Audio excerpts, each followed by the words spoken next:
Quelles sont les qualités que doit avoir un entrepreneur? Kambala? La passion. Optimiste, oui. Il doit être un visionnaire. Un visionnaire. Courageux. Persévérant. Oui, madame. Patient. Déterminé ou déterminant? Déterminé. Tenace. Oui. Discipliné. Honnête. Waouh. Ça là, il n'y en a pas beaucoup. Hein. Entrepreneur honnête, là, est-ce qu'il y en a beaucoup? Ah, bon, ok. Tant mieux ou tant pis pour nous. Donc, vous-même, tout ce que vous venez de citer là, est-ce que vous connaissez une personne qui remplit tous ces critères-là? Qui connaît? Si vous connaissez une personne hein, qui remplit tous ces critères-là, dans ce cas, on fait comment? Parce que si on doit être tout ça, ça veut dire qu'il n'y a pas d'entrepreneur ici. Parce que lorsque vous avez commencé à dire honnête, là même, les 90% se sont éliminés.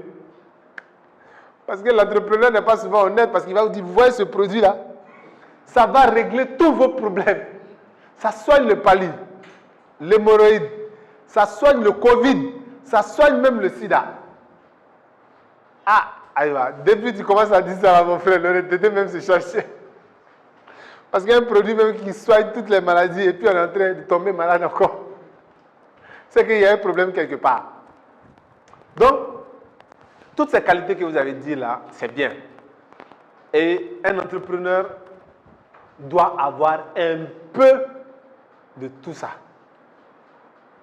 Parce qu'en réalité, chacun de nous a déjà un peu de tout ça. Mais il doit travailler à relever toutes ces qualités-là en lui.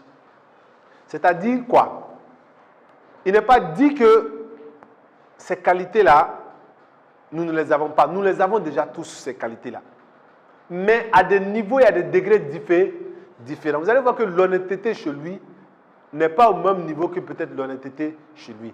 La rigueur chez lui n'est pas au même niveau que la rigueur chez l'autre. La ténacité de celui-là est différente de l'autre. L'amour et la passion pour l'argent chez Diallo n'est pas pareil que l'amour et la passion chez peut-être Ongoïba ou bien chez peut-être Drissa. Donc, nous avons toutes ces qualités-là, chacun de nous, mais à des degrés différents. Et c'est sur ça que nous devons travailler pour relever ces niveaux-là. Maintenant, pour un entrepreneur, il y a des qualités qui sont beaucoup plus importantes que d'autres. Et ce sont ces quelques qualités-là que nous allons citer. Donc, vous en avez déjà cité. La curiosité et la créativité. C'est très important. Un entrepreneur doit être curieux. Il doit toujours chercher à comprendre, à se poser des questions. Pourquoi? C'est quoi ça? Pourquoi ça? Et il doit être également créatif. Et la créativité, c'est cette capacité-là que vous avez à proposer de nouvelles idées.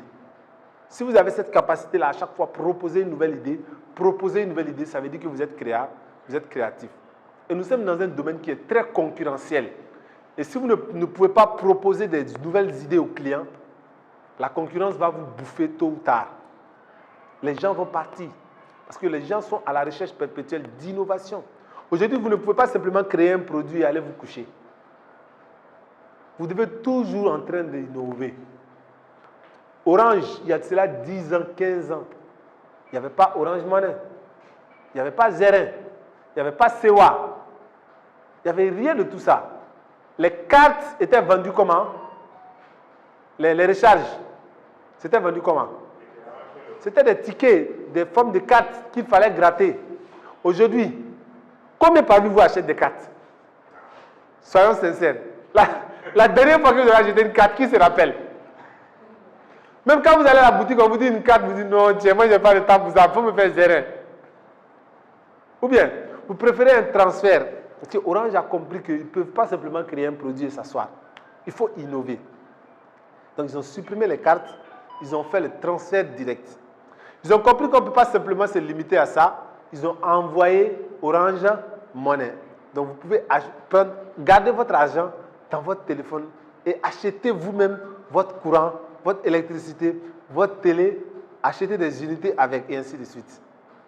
Mais finalement, ils sont même en train de devenir une banque où vous conservez votre argent. Et maintenant, ils ont à regarder tout ça, ils disent, ce n'est pas suffisant. On va même vous faire des prêts. Djourou. Et Orange, quand tu te donnes un prêt, mon frère, tu as du pain sur la planche.